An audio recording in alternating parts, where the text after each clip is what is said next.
In this session, let's discuss about the Swagger editor. Swagger editor is an open source editor to design, define and document RESTful APIs in the Swagger specifications. So currently you have two different types of Swagger editors. So you can go the regular Swagger editor, which is editor.swagger.io, and there is a new version of Swagger editor which is going to come up, which supports for both OpenAPI and Async API. So for that one you will be using the editor-next.swagger.io. So let's look into the Swagger editor and look into its features. So as I was mentioned, so it is like editor.swagger.io. So editor.swagger.io, this is the look that you will be having to define your documentation for OpenAPI specifications, using the OpenAPI specifications for your REST APIs. Right? So this editor will helpful for you to write the documentation.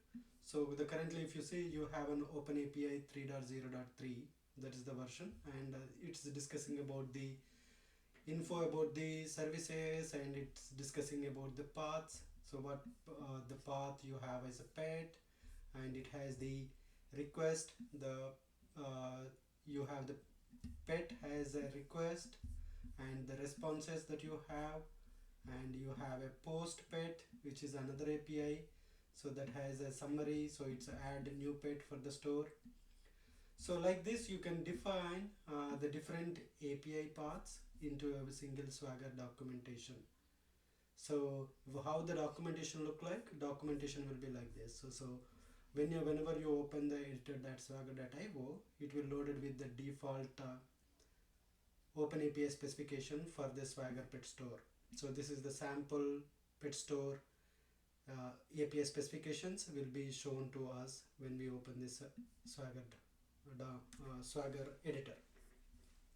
Here you have the put method for the pet, post method for pet, and get method per pet, and you have different methods, and you have another one, this store collection, as well as you have a user collection of APIs, and each API you will have the definition like this. So for example, if you see the create user API, it looks like this can be only done by logged in user, and if you have a new parameter, you have a request body.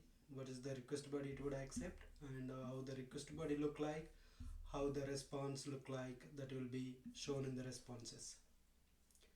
Swagger editor specifically provides the you can also import a collection from a URL, or you can import a collection from a file into the Swagger editor. It will ask you to import, and if you open the import option, it will load the respective API documentation or API collection for you on this. And you can save this as an YAML, or you can save the existing documentation as an JSON if you want. For example, if I want to save the current pet store specifications into YAML, I can store like this. It will store into an YAML, and it will have the API specification look like this. Okay, and the next one that you have, if you want to save the JSON, you can save it as a JSON, and it will open when you open this OpenAPI specification. It will let me open this in the Visual Studio Code so that we can read it properly. So if you open in the Visual Studio Code, it will show the JSON file like this. So OpenAPI YAML, it will be like this, and the JSON file, it will be like this. So, and going on, you have if you want to clean up the editor, you can clean up the editor, and if you want to load the file, you can load. I don't want to import as a URL, but I can load the file. I'm just loading the same thing that we downloaded recently as a JSON. So the same documentation, or the pet store API documentation has been loaded, which built on OpenAPI 3.0 specification. If you want to edit, you can convert this JSON as an YAML, and you can load the different versions that you have. And if you want to add a path, you will click on path. But when we are actually going for the implementation, we will learn about all this. And this will also give the server and also give the client, which we are going to discuss about them in next sessions for us. So that's what I said. So you have an editor, and if you want to look about the another editor, I would say like okay, let me copy this, or let me go for what is the other one that we have. This is editor dash next. Okay, so this is the one that you have. So this documentation, this is the latest one which supports for the asynchronous APIs as well. So asynchronous APIs such as Kafka or something, if you want to build the documentation, you can build in the new version of the Swagger editor. And if you want to build the OpenAPI specific ones, yes, you can still build using the editor next.swagger.io. So this is editor next is the one which is provided by the Swagger team. Okay, if you want to set up your own Swagger for your applications, you can still do that. So for that, actually what we have is you have something called GitHub repo. You need to clone this GitHub repo as we discussed initially. It is an open source API, and as it is an open source API, you need to clone this specific version. Okay, and you can go here and you have the instructions for you to how to set up this Swagger for you. So if you want to set up this Swagger older version, you can use this Swagger editor 4 from the master branch, and if you are using the latest version, you can use the next branch. Whatever branch that you want to clone, you can clone into your local machine. Once you clone, the instructions are very simple. You have to install the npm packages whatever you have, and after you have, then build it, and after that you can run as a dev environment.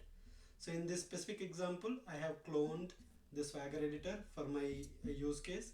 So in the Swagger editor, so let me actually stop it, clear. So if you see, I cloned the Swagger editor in this particular package into the in this folder. So what we can do is I did the npm install, and I also did the npm build.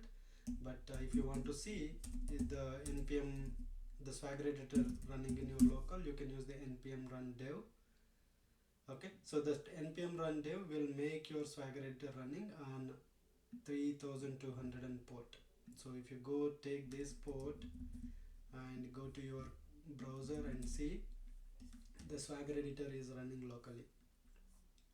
If you have an organization where you want to set up your own Swagger editor for your organization, you can definitely clone the repos that we have and install the Swagger editor into your internal systems or internal servers, so that the editor can be hosted inside your intranet network. Okay, and if you want to utilize the what I can say, the Docker one, so Docker images that you have, yes, you can do that. So you can pull the Docker. So for the session purpose, I have already pulled the Docker in my local environment. I can just run the Docker. So meanwhile, I'll just see whether my Docker is already running. Okay, once I make sure that my Docker is running on the machine, I can go ahead and initiate the Docker run. So this port is already allocated. I can see, I can kill the port, or I can also say that I want to give 8085, so that I can run on that particular port, on a different port. Okay, this port also is also already used. Looks like the Docker is already running in my machine. So localhost :8080. Yeah, Swagger editor is already running for that particular Docker. As I have not killed it, it was not showing. But the port 8080, which is the Swagger editor which I am running in my local environment, and this is the port that I have used when I clone the Swagger editor. So based on your need for your organization, you can use. Just to summarize what we have discussed, Swagger editor is used to develop the documentation for your APIs. So using this Swagger editor, you can build the documentation in JSON format as well as YAML format. Whatever is needed for you, you can choose as per your organization policies. If you want to host your own Swagger editor, you can use the by cloning the repo that is provided by the Swagger, as it is an open source, or you can also install the Docker image into your internal servers so that you can run your own Swagger editor for your enterprise applications. That's it we thought of covering in this particular session, and we'll connect on the next session in the next video. Thank you for watching.